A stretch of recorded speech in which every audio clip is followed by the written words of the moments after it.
Imagine drifting off to sleep, only to wake and find a lock of your hair had been snipped away in the night. Nothing was stolen, nothing else disturbed, just a piece of your hair. This unsettling phenomenon gripped a small town during the summer of 1942, leaving a trail of fear throughout the community. As men stayed home from night shifts, guns loaded and nerves on edge, the community braced itself each night, hoping to catch the elusive Phantom Barber. It was 1942 in Pascagoula, Mississippi, a small town, quiet and unsuspecting. It was the height of World War II, and the town's population had exploded from a mere 4,000 to 15,000 people. The shipyard that was recently built was the driver of this boom and would launch nearly 100 ships that would contribute to the Allied victory. But what would unfold over the course of weeks would baffle the town, terrorize families, and create a mystery that still hasn't been definitively solved today. What was happening to the victims and why were they targeted?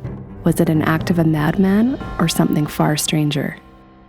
The strange incidents began at the Our Lady of Victory's convent on Monday, June 1st, 1942.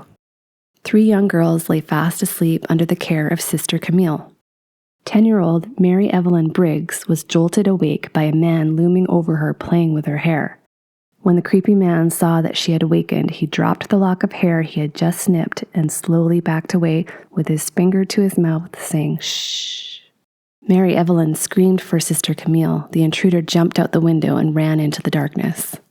When the other 2 girls awakened, they found that 7-year-old Edna Marie Hyde also had a good chunk of hair missing, but Mary Evelyn's little sister Laura was fortunately untouched.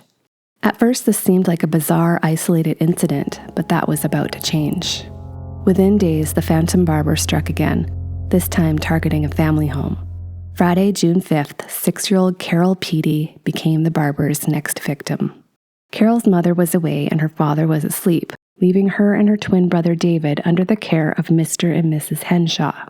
Around 10:30 p.m., Mrs. Henshaw heard strange noises coming from the children's room, but dismissed it as another one of little David's nightmares. However, she couldn't shake her unease, so she woke Mr. Henshaw and they proceeded together to check on the children. Nothing seemed amiss until she noticed a big footprint of sand next to little Carol's bed. Then they noticed Carol's shoulder-length hair was not so shoulder-length anymore. So far, the Phantom Barber's sinister streak was relatively innocent, but his next intrusion would take a darker, more violent turn. In the early hours of Saturday, June 13th, the terror escalated to brutality when Mr. and Mrs. Heidelberg, a young couple living in a peaceful neighborhood, suffered a vicious attack while asleep.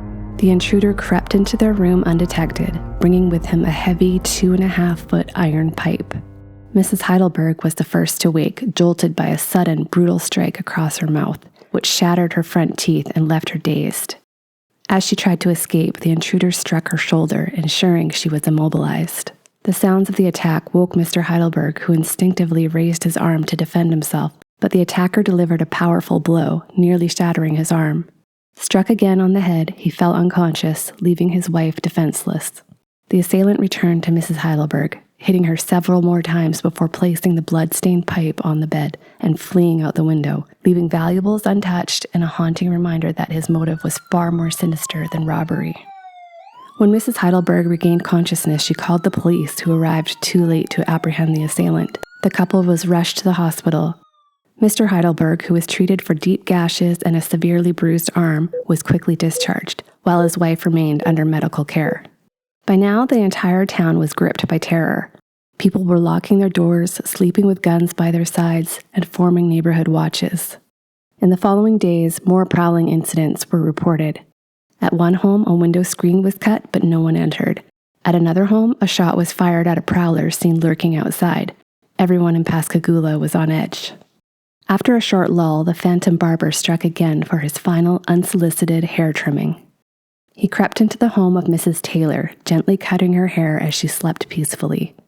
Mrs. Taylor later claimed she felt a smothering sensation, as though he'd used chloroform or some other anesthetic. When she awoke, she was horrified to find one side of her hair much shorter. Then a breakthrough. On August 14, 1942, Pascagoula police announced they had arrested 57-year-old William Dolan for the brutal attack on the Heidelbergs. Dolan, a chemist originally from New York, had an impressive academic background, with studies at MIT, Harvard, and a university in Germany. He had lived in Pascagoula for over a year with his wife, residing in a small shack on Pelham's Point. Despite his intellectual background, Dolan was implicated not only in the Heidelberg attack, but also suspected of being the infamous Phantom Barber. A local reported finding human hair hidden behind Dolan's house, some of which was later confirmed by forensic testing to match the hair from little Carol Peaty. Investigators pieced together a disturbing account with the help of William Atwood, who claimed Dolan enlisted him as the getaway driver the night of the Heidelberg assault. Atwood stated that Dolan had parked his truck in a hidden area and instructed Atwood to wait nearby because he might be in some trouble. Later, Dolan returned, urging Atwood to drive them away immediately. Further investigation revealed that Dolan might have had a personal motive. He'd previously been arrested for trespassing on a railroad property. The judge on that case just so happened to be Mr. Heidelberg's father. This grudge, combined with the fact that he was an apparent Nazi sympathizer trying to disrupt the war efforts of the small town, was his motive for the attacks.